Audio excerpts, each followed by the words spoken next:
Today I'm finishing the paper clay and I'm going to make a luminary or little lantern using a recycled bottle as a mold. This is all about recycled materials, and so let me show you the last step. So my recycled paper has been sitting, and I actually started this 3 days ago so that the water really did all the work for me and broke the paper down into a very fine pulp, just little bits and pieces. There's a lot of water, way too much water in here, so I've got to get a lot of this water out of here today and finish mixing the clay. So what I'm going to do is just squeeze the water out with my hands and then bring the clay to my wooden board. And it doesn't need to be completely gone. I want some water in it. And you can break it up even finer. If I worked this with my hands and pulled it apart longer, the texture would be even smoother, even finer, more refined. You will need to add more water than you need, and you'll have to remove that water later and squeegee the water out later. The next step, I'm going to add some flour into the paper clay, and that creates an extra binder and a way for me to bind this together. You can also use a sieve.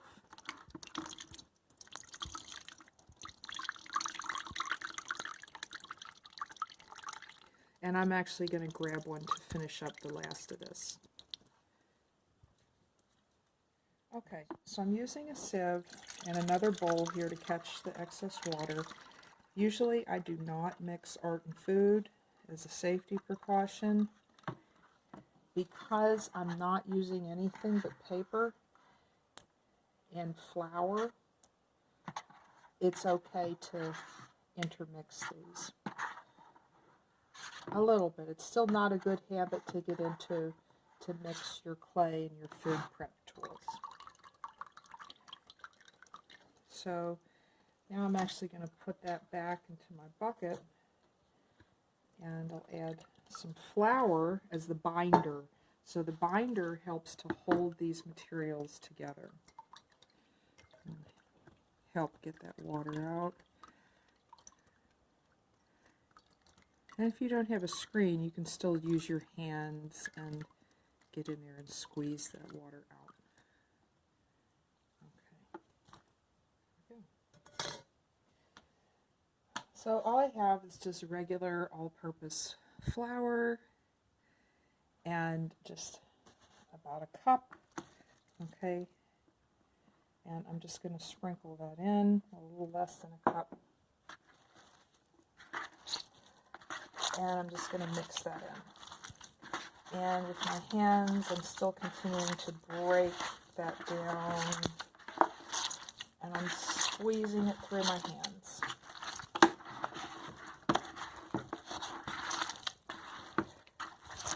If I were making clay, I would actually go through a similar process. I'd harvest the raw clay and break it down to a powdered form. I'm going to add a little more flour. So it was about half as much flour as I had the recycled paper. And you can use flour and water to make a paste if you're making paper mache. Cornstarch will also work as a good binder. And you can almost kind of see the texture of it changing. And it's holding together, it's sticking together. I'm just mixing that flour through all of it. So the next step is to use a mold. This is really wet. And a mold is something that you use to create a shape. I can also use a mold to repeat a shape if I wanted to make multiples. But for this process, we're using a very simple recycle mold. You can use a balloon, but I'm going to use a recycled bottle. So I'm really just using the top because it looks like a bowl. So that round shape of the bowl is going to create the shape of my little candle holder.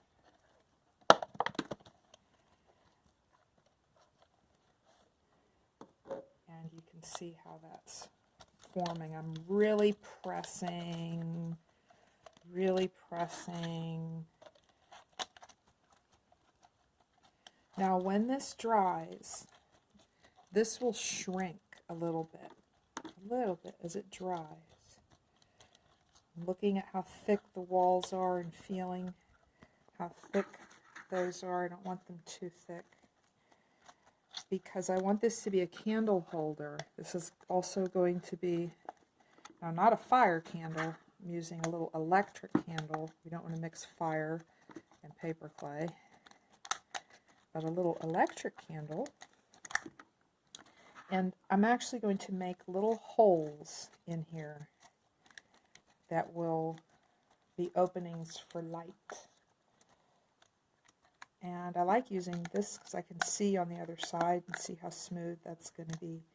This is recycled paper, so I used a couple of different colors. That's okay. You can actually sculpt with this.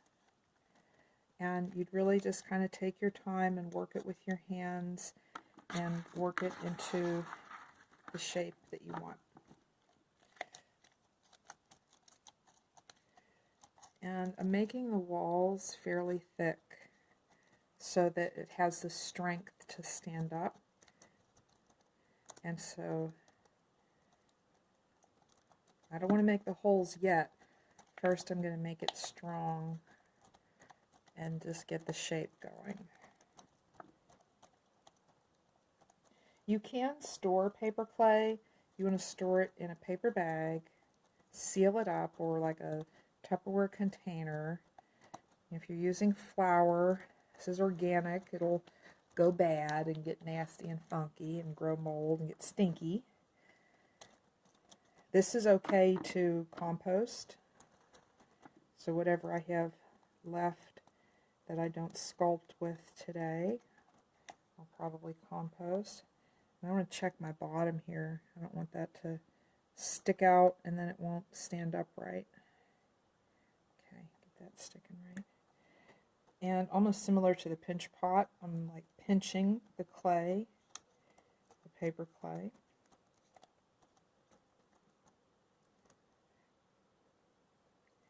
And now I'm thinking about that edge and what I want the edge to look like at the top, and just kind of push and smooth it into place.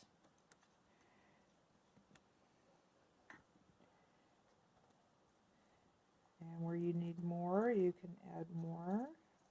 Where you need less, you can add less. Sometimes you have to cut open the mold to take the piece out after it's dry. And using a recycle mold is great for that. You want to be careful if you use paper, because paper will stick to paper.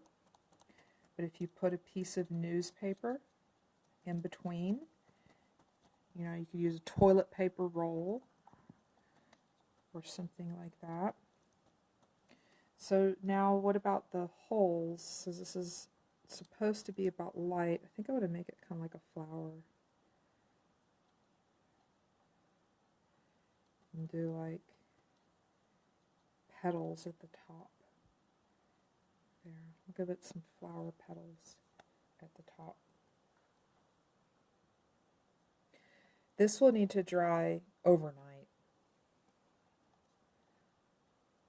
So I won't be taking this out of the mold until tomorrow.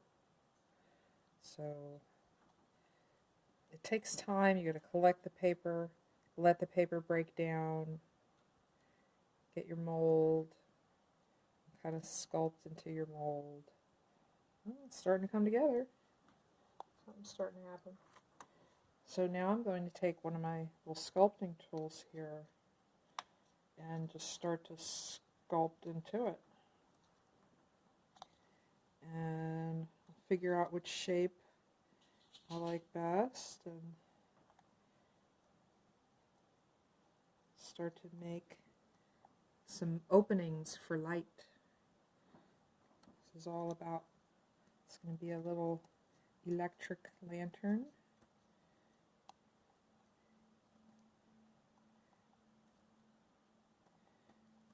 And you can really, really mush the clay together. The more you overlap and push it together, the better it will bond and have strength.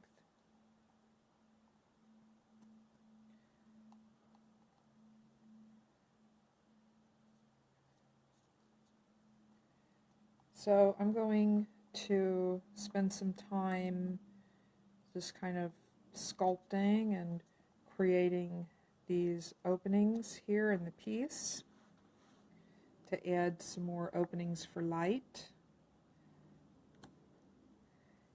And I'll come back and share with all of you what that finished piece looks like. It'll look a lot smoother. I definitely just take my time making that smooth, and I'll honestly probably spend about an hour just like sculpting and perfecting the shape. And sometimes I use different tools depending on what shape I like. So I might switch over to this tool here to make the openings. Yeah, it's working much better to get in there.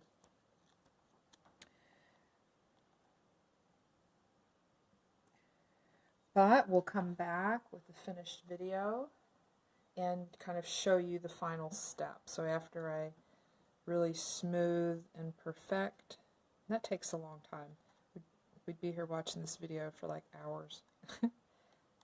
But I'll share the final piece with you.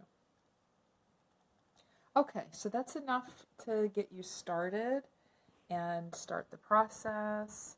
We'll update with the finished piece. So start to make the clay and practice. You might need to make a practice piece and figure out some things or practice on some things to really get the finished look that you want.